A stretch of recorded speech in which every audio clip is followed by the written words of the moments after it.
Isaac Newton, the man who discovered the laws of motion and gravity, was born in 1642 in the small English village of Woolsthorpe, and immediately found himself in a very difficult situation.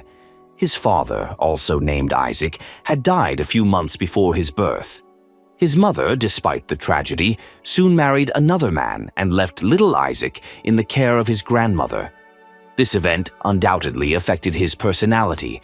Newton grew up alone and learned to rely only on himself. It was not just a childhood filled with sadness and longing. Little Newton had no friends, and his childhood years were entirely devoted to books and observations. His social circle was limited to the people he lived with. In his youth, Newton was so withdrawn that he was called crazy and strange.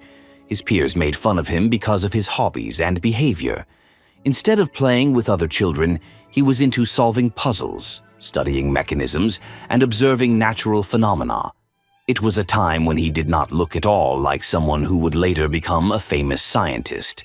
Some of his school teachers even considered him not very smart because he was too absorbed in his strange thoughts and experiments. The man who was called weird as a child grew up to become a genius who discovered the basic laws of physics, and his loneliness and alienation became sort of the foundation of his scientific career. However, despite the fact that Newton was lonely and spent a lot of time alone, his early successes in school did not last long. He was an incredibly intelligent child, and at the age of 12 he had already started making his own mechanisms, such as water clocks and model cars. In this way, he proved that loneliness doesn't necessarily mean weakness. On the contrary, it can be a source of strength and focus.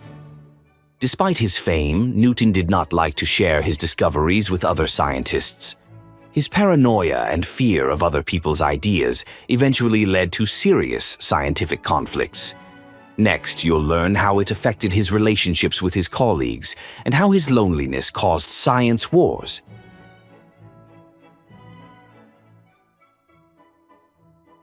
Imagine you are standing under an apple tree and suddenly an apple falls right on your head. It could just be an accident.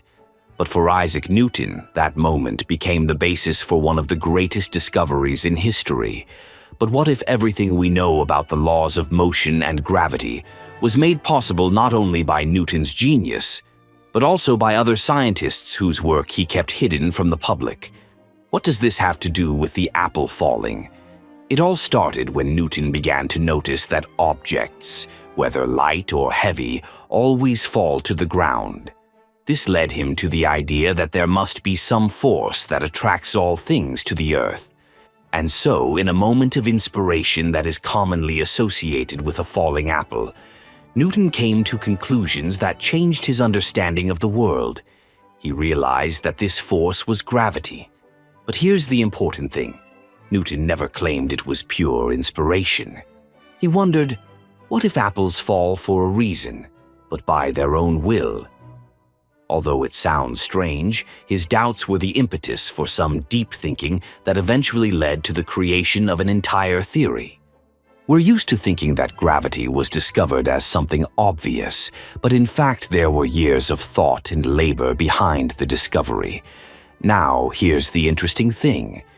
Newton, despite his fame as the founder of the laws of motion, himself claimed that his successes would not have been possible without inspiration from previous scientists. But here's the strange thing. Throughout his life, Newton hid the fact that he actively read the work of others. Moreover, he often copied their ideas and presented them as his own. Nevertheless, despite this hidden plagiarism, Newton was able to make scientific discoveries that still shape our view of physics today. But despite his fame, Newton never recognized the contributions of other scientists to his discoveries and even concealed the sources of his ideas. This caused a lot of conflict and resentment among the scientific community. But that was just the beginning.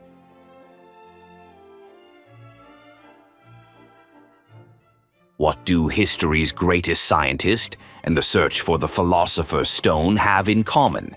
It may sound like fantasy, but Isaac Newton, author of the laws of motion and gravity, spent decades of his life on alchemy, the search for ancient secret knowledge.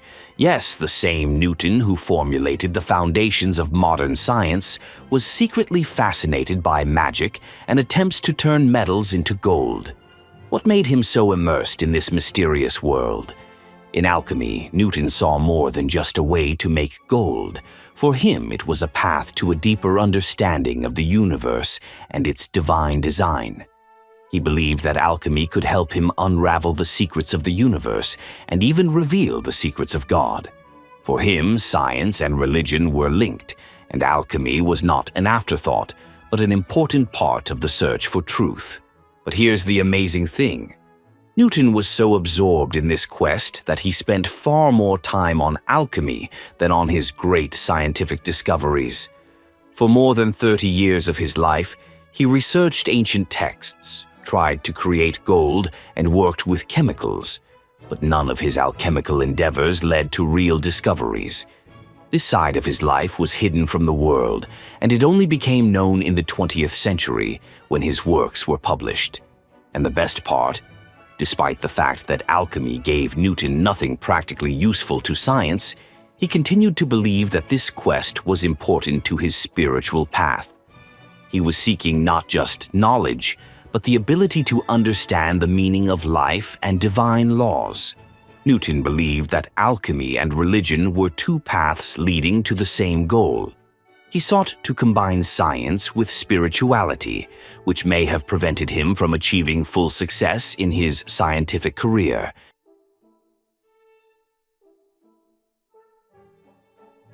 Isaac Newton was not only a brilliant man in history, but also an extremely isolated and conflicted man. Despite all his scientific achievements, he lost the trust of many colleagues and even destroyed relationships with those who were once his friends, all because of his obsession with being first and recognized, as well as his struggle for priorities. Newton wasn't just a scientist. He was a true fighter for fame. He wanted to be recognized first so badly that he was willing to go to extremes. When he studied the work of other scientists and saw that they were approaching the same discoveries as he was, he would hide their research and claim that their work didn't matter. Instead of cooperating, Newton often denied even research that could possibly have helped him in his own discoveries. The most notable example was his conflict with the German mathematician Gottfried Leibniz. The two scientists had independently developed the foundations of differential and integral calculus, but Newton claimed that he was the first to come up with the idea. He went further. He began accusing Leibniz of plagiarism and tried to prove that the latter had copied his work. This conflict not only damaged their relationship, but also greatly affected the scientific community of the time. But this was not the only case. Newton, as a scientist, was so stubborn that he lost trust even in his friends. One of the most tragic examples is his friendship with Robert Hooke. At first, they cooperated, but then, because of Newton's desire for power and recognition, their relationship deteriorated dramatically. Newton appeared to have used Hooke's work without mentioning his name. This led to a violent conflict between them, and he never forgave his colleague for the rest of his life for this betrayal.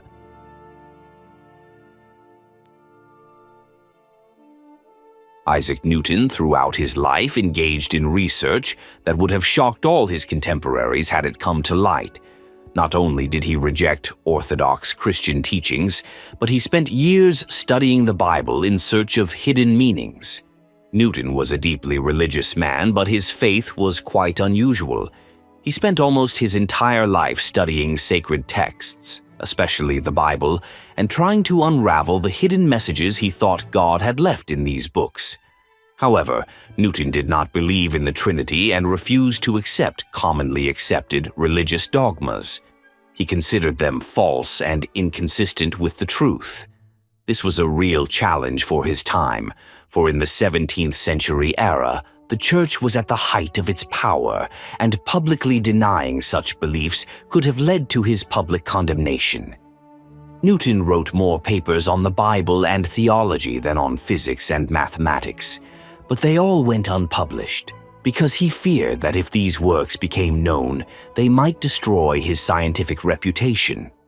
Thus, his whole spiritual life remained in the shadow of his scientific discoveries. He knew that his religious views could cause public resentment and be seen as heresy in the scientific world. In the last years of his life, Newton stopped participating in scientific debates and focused solely on the study of the Kabbalah, ancient texts, and mystical teachings. Newton was convinced that the answers to the ultimate questions about the world and God were hidden in these texts. He threw all his efforts into the study of Kabbalah and alchemy, hoping that in them he could find the ultimate truths that would explain his scientific discoveries. But here's the amazing thing.